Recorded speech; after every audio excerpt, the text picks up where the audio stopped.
recording. Okay, here we go. All right. Off we go, everybody, in 3, 2, 1.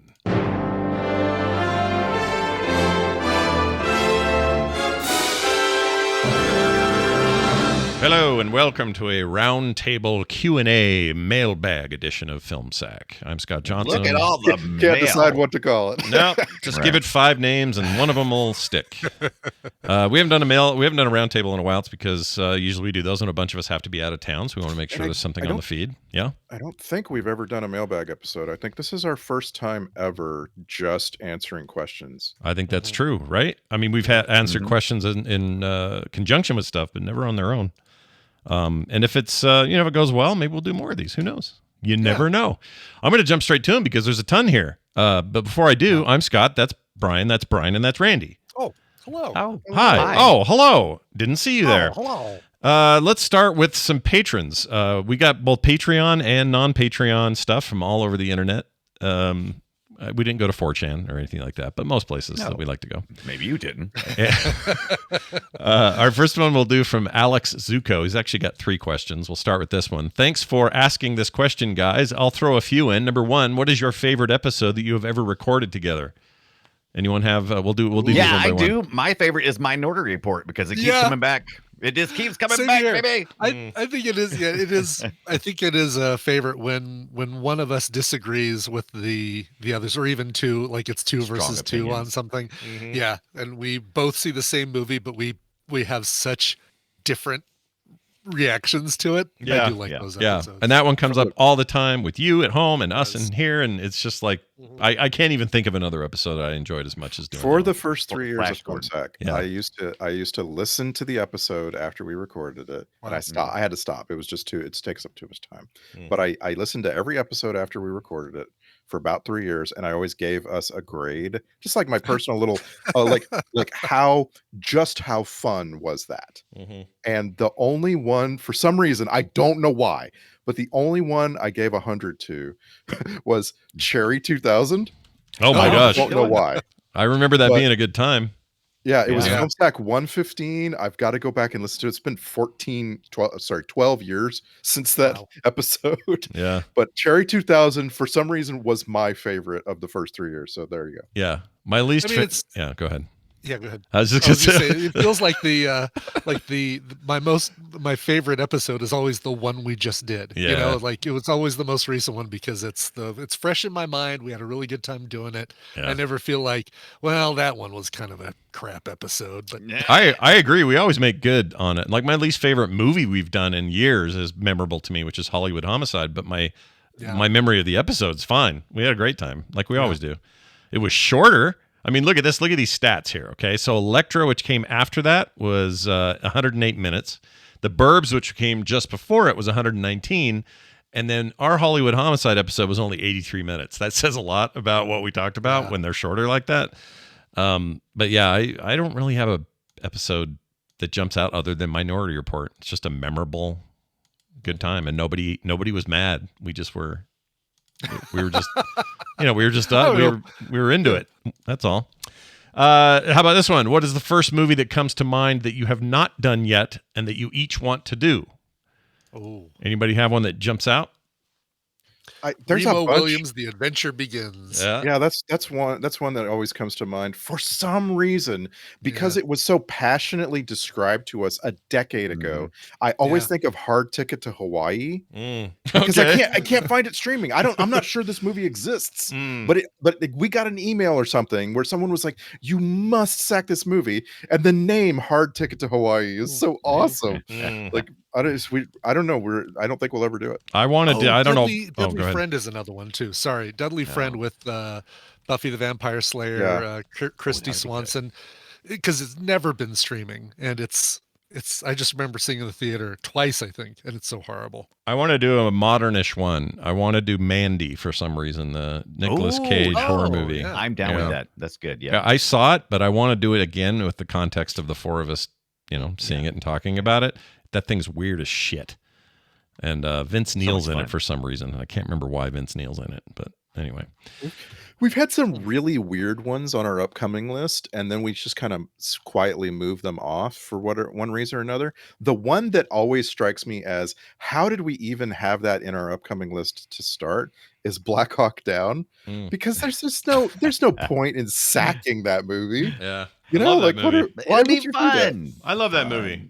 That movie's great. Yeah, it's just a good movie, but it doesn't have like to watch it again. We've seen good movies for Film Sack too, so it's not, you know. Yeah, I wouldn't mind that one. I think it's just always got to be a good mix. We do one good one, and then we watch something real bad, and then keep it interesting. Dunaway, do you have one? I was trying to think. I mean, I think I've gotten my satisfaction recently with doing The Burbs. I've been begging for it for so long that I'm like, I almost feel guilty for thinking about anything else. Yeah, that's a fair point. That's like my example of, I wish I hadn't waited until 2023 to watch that movie. You know, feels a little greedy now. Getting my wish just this past year makes me feel like I don't get to do that. But like I couldn't really go there with you, and I just wish I could go back in time and show it to like 14-year-old Randy. Yeah, Randy would have been down. We had this same conversation about Time Bandits when I was raving about that, and you were like, I wish I'd have seen when I was a kid. It makes a difference, you know, when you see these things when you're younger. He makes his final question is interesting because he brings up a movie I do think we need to see, and we probably all agree, and that is, when are you all going to finally do Leviathan? It has to be the most requested movie you've ever not done.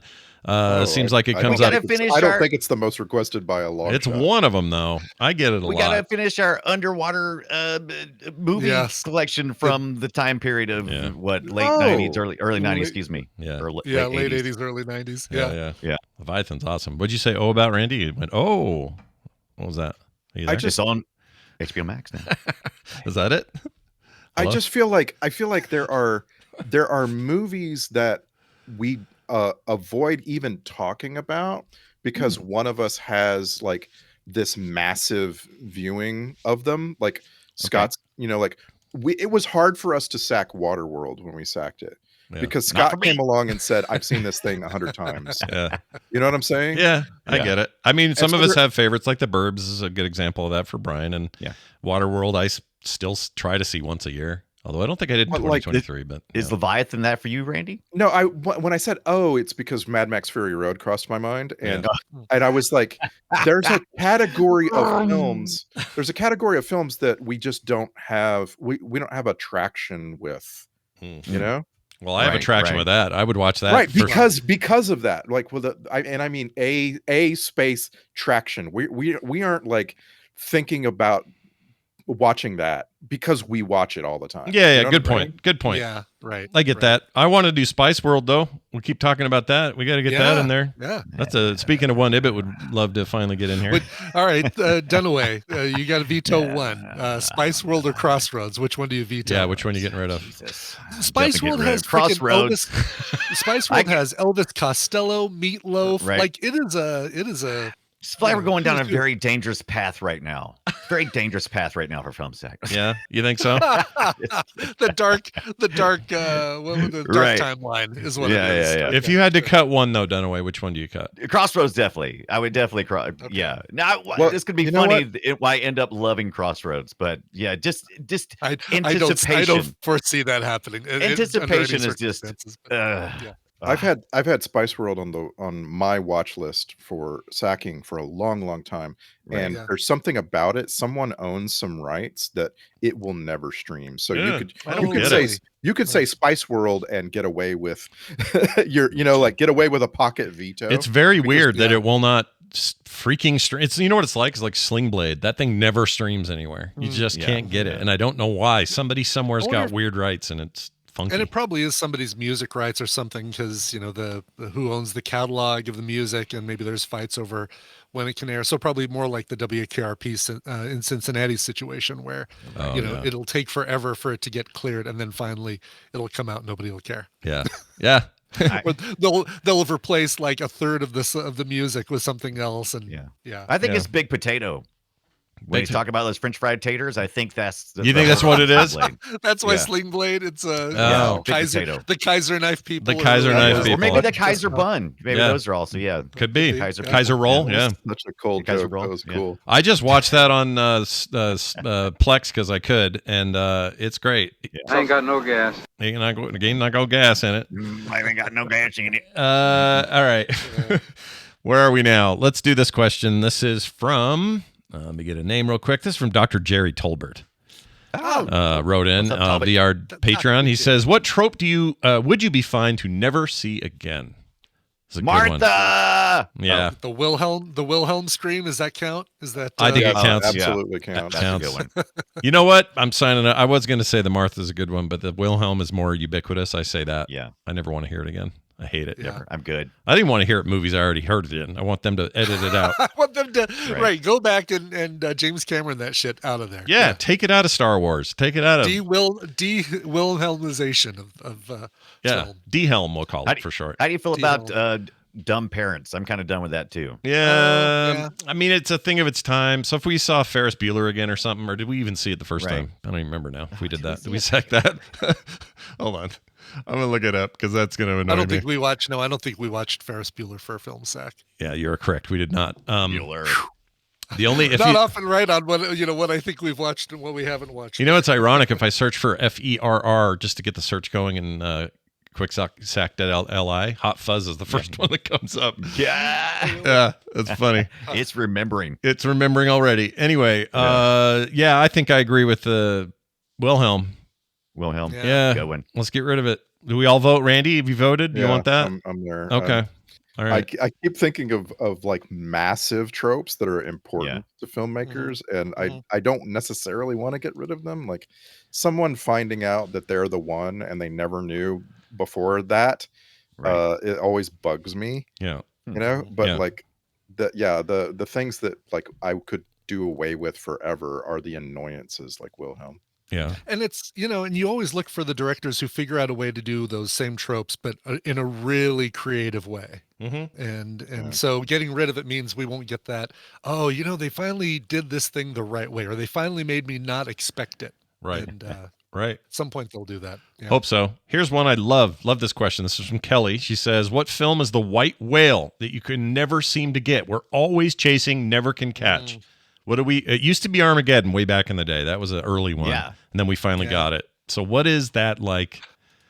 So we kind of answered this question, but to come up with another answer, I have looked up Space Cowboys so many times. I can't believe how many times I've looked up Space Cowboys over the last 15 years. It's the Clint Eastwood thing, Garner, all those guys, I want to see it. I'd see that.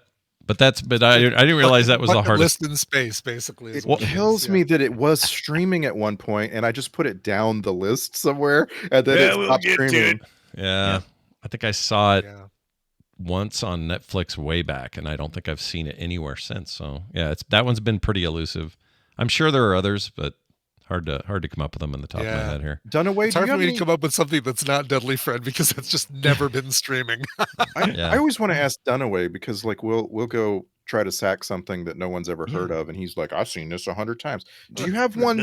Can you name something that you have actually seen many times that you would like to sack?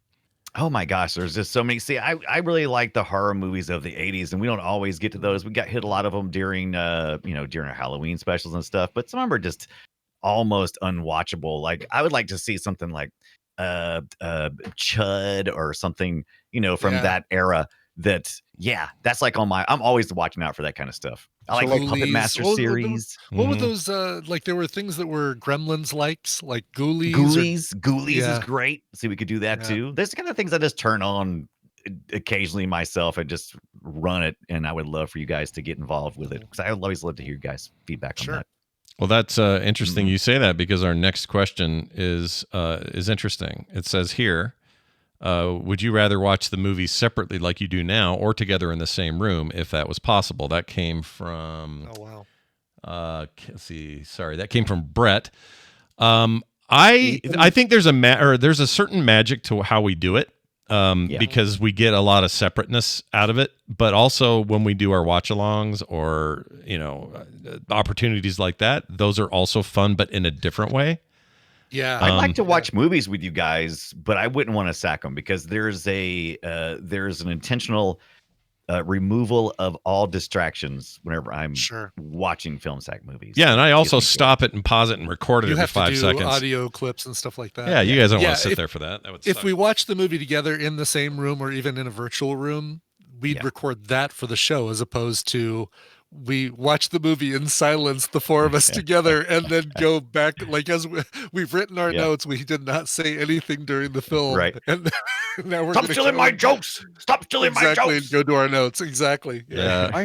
I have always wanted to do a proper Mystery Science Theater treatment between the four of us. Like do a real riff. It's an enormous amount of work. And so like the first time we all went to Salt Lake City together, I was pitching this. I was like, hey, let's pick a movie and all four of us are going to write a script together.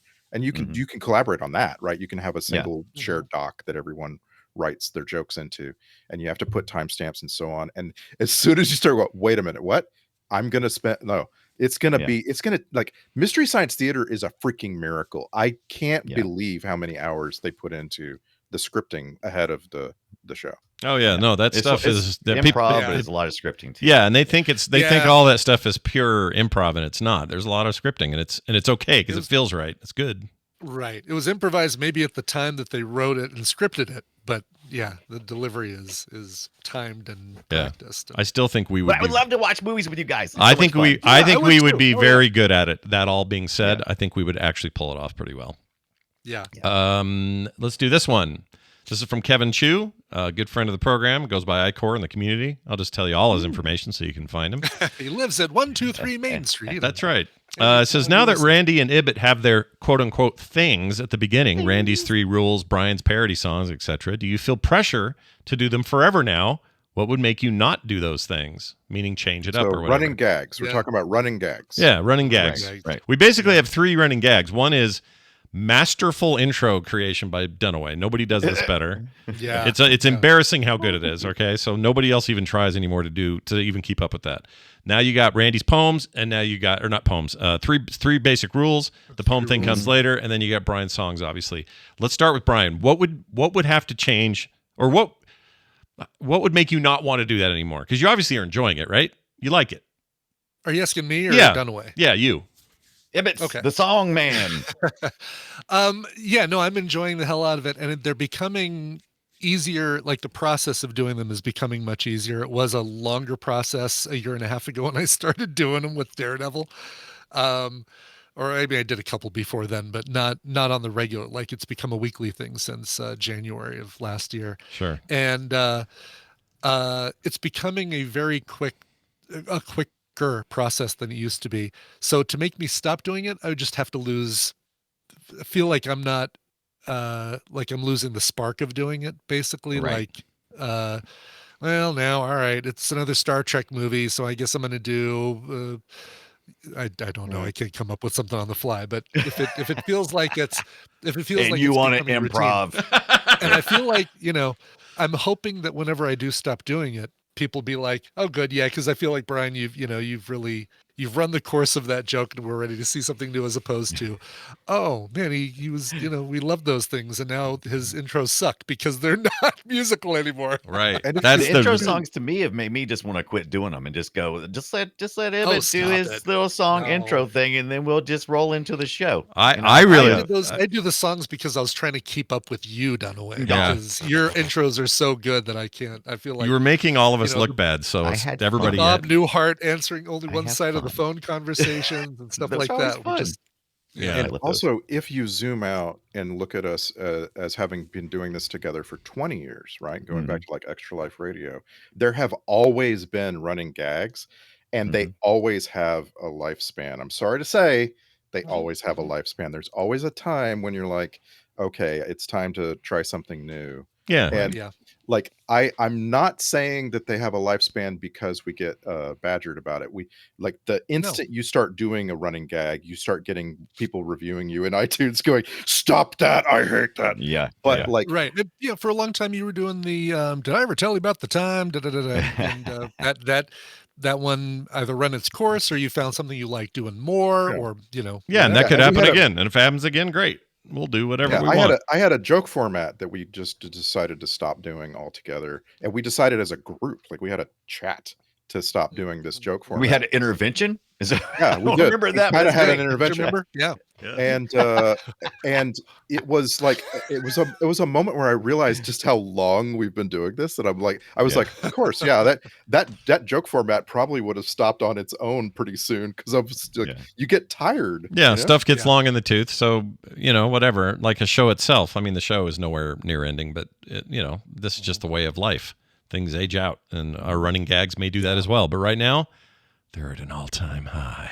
Yeah, they're fat. We're having fun. It's an all-time as long as I'm having fun, that's what's important. You can do that song for one of these movies, all-time high. Do that. I'll do that for sure. Yeah, all right, 100%. Excellent. Make sure and bring back where was the prom? Where was our no prom clips in the last couple episodes? It's been a couple of weeks, but I just haven't found any good ones. Don't worry, that ain't going nowhere. Yeah. Here's one. This is from. Sorry, I have to bump back and forth to see who these people are. This is from Wayne, and Wayne says this. Let's say you could be on a movie set and be any role, director, cinematographer, etc., whatever. What would it be? Or I guess who would it be? I want to be a stunt man. All right. Stuntman Dunaway. I like it. Stunt man. Jumping I want into fun things. Yeah. All right. You'd be very physical. There you go. Stunt coordinator. That's who you are. Yeah. There you go. Stunt coordinator. What would you do? I want to do music supervisor. I want to say, oh, this is the right song for the background of this moment. We need the two main characters getting it on. Bring me some music with some saxophone. Where's David Sanborn? Would you do this song? Super, super. Would you encourage that? Oh yes. Okay. In as many movies as I can fit it into. That would become my Wilhelm. That'd be my Wilhelm Scream. Okay. Super. And some other future show can complain that all movies should remove the super that Brian put. Yeah. Anytime the main character makes a joke, super. I love it. Yeah. I love it. I think I said stunt person because that would be the most fun for me, because I just would love to do that. But I think I've thought about it many years ago when I was in high school. I was convinced I was going to be a movie director, and because I like having the larger vision and trying to see, how to put everything together. And I was like, do I like that because I like control? Or I don't know, but I'd actually studied for a while. I looked at going into directing and that kind of stuff. But it was all in conjunction with doing animation, doing it independently, making comic strips. I don't think direction automatically means control. I think it mostly means creative vision. Cat herding, I think. Yeah, cat herding. Probably. But you also get to be you get to be the vision, and that's what you're saying, and I get that. Yeah. That would be probably one of my top picks. For me, it would be practical effects supervisor. Oh, that'd be so much I like fun. that. I want to be in charge of like blood and guts or miniatures or, and the problem is it's less used now, although there's a lot more conjunction now between practical and digital. But I just love the idea of going back in time and being on that original ILM team or, some of these horror movie guys or whatever. I just love that stuff. So I'd be all into that. Randy, what would you do? I want to ask you three. You know me very well. What's my cinematographer profession? No. You want to scout locations in cinematography? I've known this about myself for 30 years. You would go to Vancouver. Continuity, gun and vehicle continuity expert. Hold on, I'm trying to think for real. Pronunciation guide. Key grip. No, I can't think of it. What would it be? That's very interesting. Okay, well, I'm pretty sure there's someone out there who knows me well enough. I would be a writer. I would be a screenwriter. Yeah, 100%. I was thinking on set. I wasn't. That's a good point. Yeah, and sometimes writers are on set. Way more esoteric. Sure. Yeah. The writers are often there, but I get what you. It's what I do. Yeah. It's what I do for fun. Like Scott sketches. I write weird stuff. Yeah, you should publish more of that. Your bonus sacks are always really well put together, organized, and, which is weird because like my writing process for work, like I have to write about a real thing that exists, and so there's it's hard to be really creative. I get a few chances to be creative as a writer at work, but it's few and far between. And my process is I go outside with my iPhone and I start recording myself, and I just speak extemporaneously. And I just speak and speak and speak and go and go and go. And then I take a transcript of that and I start editing it. And I've been told that's a terrible process, but it works. If it works for you, do it. Some people still sit down with a pad of paper and a pencil, and they get it done. So whatever you got to do. We got one here about adding a permanent host. This is from Misewell, who says, if you had a permanent or had to add a permanent fifth host to the show, who would it be and why? No brainer. Who? Scott Fletcher. He's already sent in for me before, and he is practically the fifth, right? I wish he was a lady, because then we could get a female perspective. He was a lady. He is a lady. No, it's Miss like, Scott Fletcher. That's true. Having a female perspective, right, would add a lot to the show. Exactly, like a Nicole or Monica or Veronica or Amy or somebody that's in our all the women we know. All the women we know. Well, Yeah, I'm just saying. I mean, okay, I could name some women we don't know. Jennifer and no, I mean, like, I think what they're asking is, like, if we could pick somebody. Well, I don't know if they're asking this or not. Let's say we could have our pick of any famous or creative professional in film to be a fifth episode, even if fifth host, even if it was just one episode. Who would we go with? I'd pick you, dear listener. Yeah, of course you would. Nice, safe answer. I'm gonna go with who made the Hawkeye has a bomb strapped to him movie. She was married to James Cameron. Can't think of her name. Right, the Hurt Locker and Bigelow. Catherine Bigelow. I'd have her on. Catherine Bigelow. Yeah, not on the regular. I'd just say, hey, this fifth week, you want to come and fifth chair it? And she'd say, yeah, I'm real busy, but I can. Sure, I'll do that. That's what I want. She would be so tired of us after one episode. Like Sarah Silverman could keep up, like would actually be great joke wise and level, and I think that she might have a good appreciation for film. But somebody in like somebody who's got movie experience and comedy chops, I think would be the right fifth. Yeah, I would choose Laurie Kilmartin. I don't know who that is. Conan. Who is? Okay. She's been podcasting forever. Mm-hmm. Who's somebody less funny than us? Oh, right. Yeah. It's true. That's why you always think of Veronica Belmont, because she plays a straight man. She does play Seriously, straight. She does the straight bit so really well. Good. Yeah. I also know why Brian laughed. That was funny. The way it's less funny than us. Veronica Belmont. Let's do it. She's somehow more funny than us by being less funny than us. Yes. Yeah. Right. Exactly. I think she was on Gilmore Girls. She became huge. She was in a million things. The wedding. Damn it! What's her name? Hold on. Oh, Melissa McCarthy. Melissa McCarthy would be a great film set person. Great. Yeah, Kristen Wiig, or any. There's no Brat Pack equivalent term for that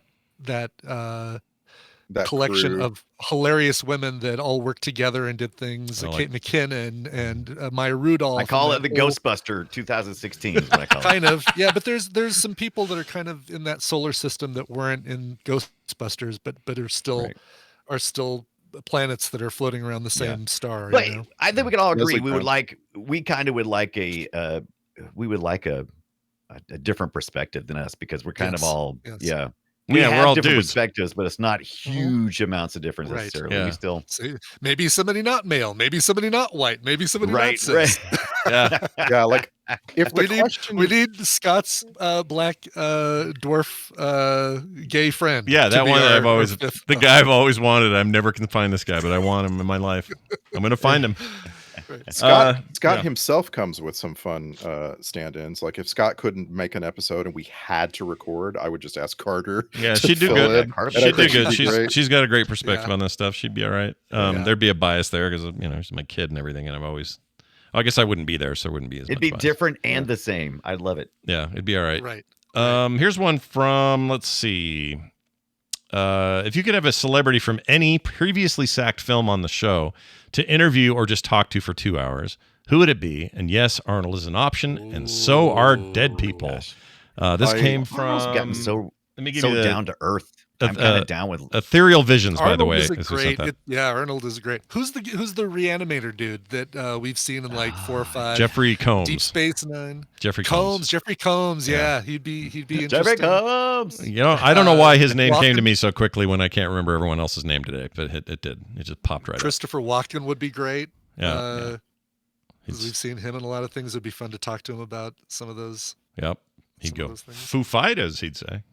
The Foo Fighters.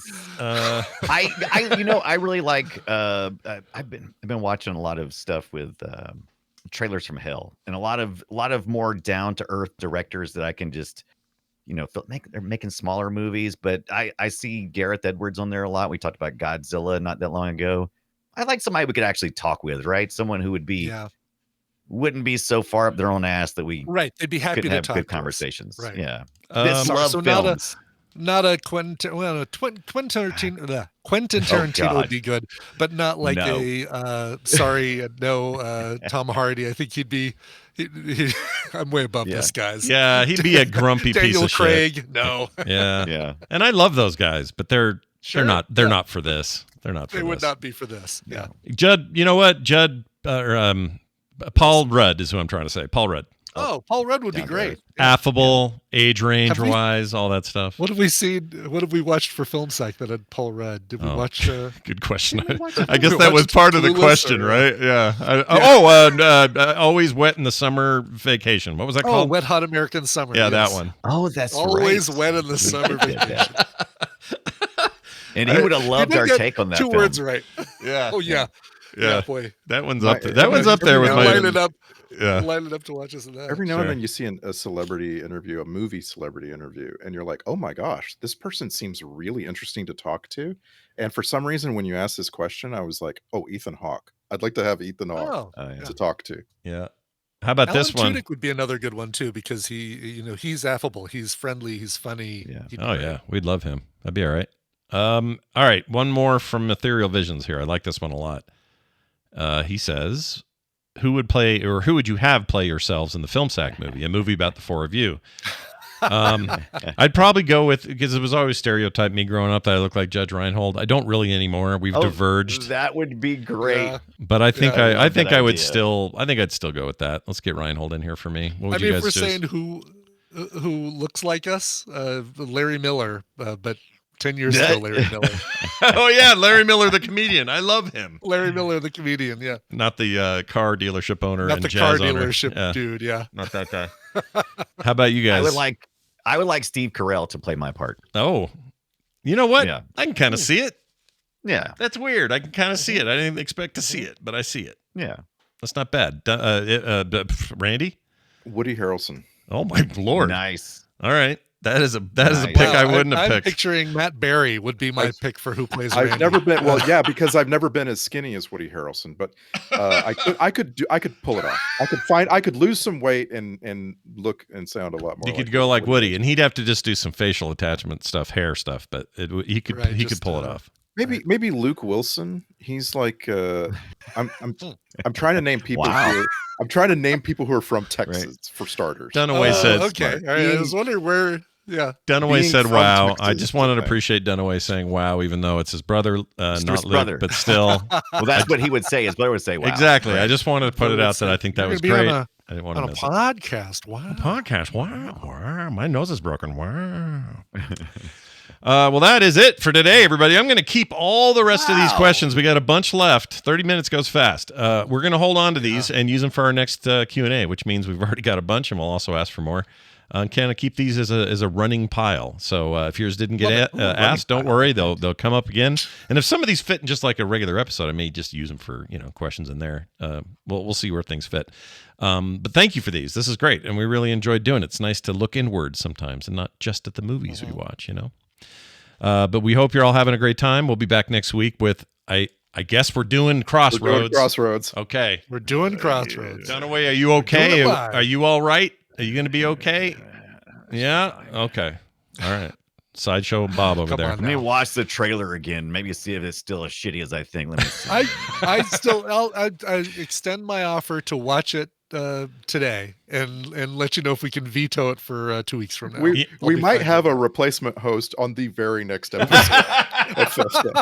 You know what? I like this idea. Don't know where, but if you watch it early and then we veto early enough, then we can let the fans know early enough that this is all changing. Yeah, I'm fine with that too. I will do that for you all. I will do that. What a gesture that is. That's very nice. All right, and then I have to watch it a second time then for film sec. Thanks a lot. Yeah. Well, everybody, you singing a Joan Jett song? Oh, Jesus Christ! Are you watching the trailer now? Yeah. What Joan Jett song is she? What is she doing? I love rock and roll in a short blue jean skirt. Yeah, it's a cover, by the way. I would assume it's a cover. Yeah. Oh, it's a cover. It's a what? Joan Jett didn't do the originals. But she's dancing around making Joan Jett faces. That one. I mean, you what tell are me. Joan Jett faces? Hold on. What are Joan Jett faces? What is a Joan Jett face? Right now. You don't see it. Here, capture us. Put it in there. I've got resting Joan Jett face. What is Hold on a second, though. Of all the covers that you tell me surprise me with about that they're covers and not originals, that one is genuinely surprising. Yeah, because it is her version is just so iconic that you can't even imagine that there would be somebody who would have done it before her. But may as well be theirs. It's her, Joan Jett, and the whatevers they were called. Blackhearts. Blackhearts. I'm just amazed that this doesn't actually fall squarely into Brian Dunaway's wheelhouse already. Yeah. Like that this is where we're teetering on the brink of veto is just mind blowing to me. Like what I don't understand what Dunaway likes right now. Yeah, what do you like, man? Tell us. Do you have Sisterhood of the Traveling Pants on Blu-ray Special Edition? God, no. No. What am I? Yeah, what are you? What even is this? Are you a misogynist? What's the No. He's why not. Why is that misogynist? I think you don't like what you don't like is okay, I think it's this time. I think it's this time period. Actually, I think it's just all those movies kind of came out around the same time. There's something about that whole. How do you feel? How do you feel about like while somebody's popular as a pop singer and they make a movie that people are supposed to take seriously? That puts me off, and I can't tell you why because I'm sure some are good. Yeah, some are good. Okay, you know what we need to watch is the Bright Lights, Big City with Joan Jett doing Joan Jett. Was it Joan Jett? The one with her and Michael J. Fox? Oh, I don't know. No, I'd watch that. What was the one with her and Michael J. Fox as Coke Fiend, brother and sister music? I don't remember this at all. This is a thing? Yeah, it's a thing. Light of Day. Oh, I don't know that. I've never heard of it. Film with Michael J. Fox and Joan Jett as brother and sister during the height of her popularity. I put this on the list, Randy. Thank you. 87. I'd never even heard of this. Michael McKean. Oh, that is Joan Jett. Yep, look at her. That is Joan Jett. 53% positive on Rotten Tomatoes. Cherry Jones. Very middle of the road. Although Ebert gave it 3.5 out of 4 stars. Oh my, Ebert. Michael Rooker's in there. Is somebody named Oogie? Oh. I'm looking at all the movies.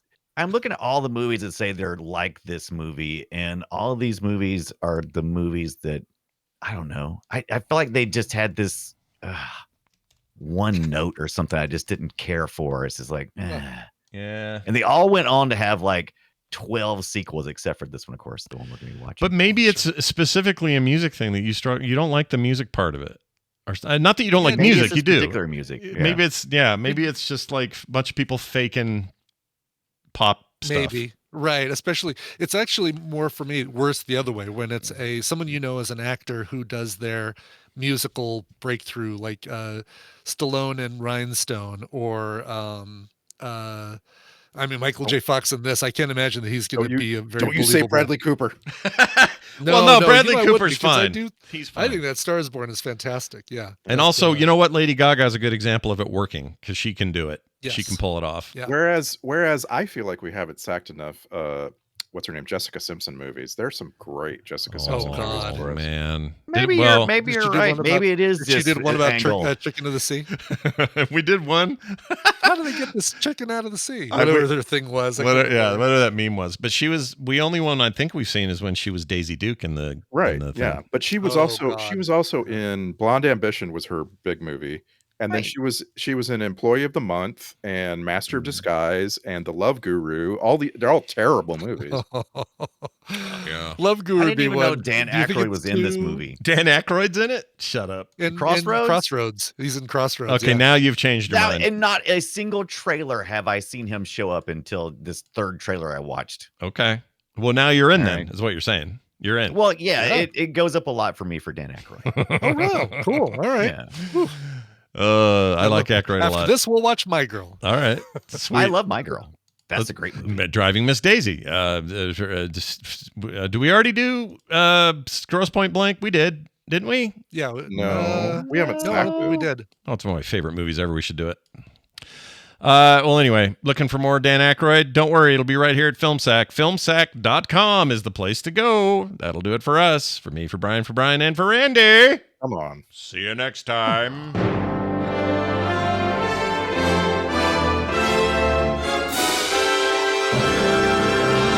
I'm playing this one more time. Murder. From last week. Murder. Murder.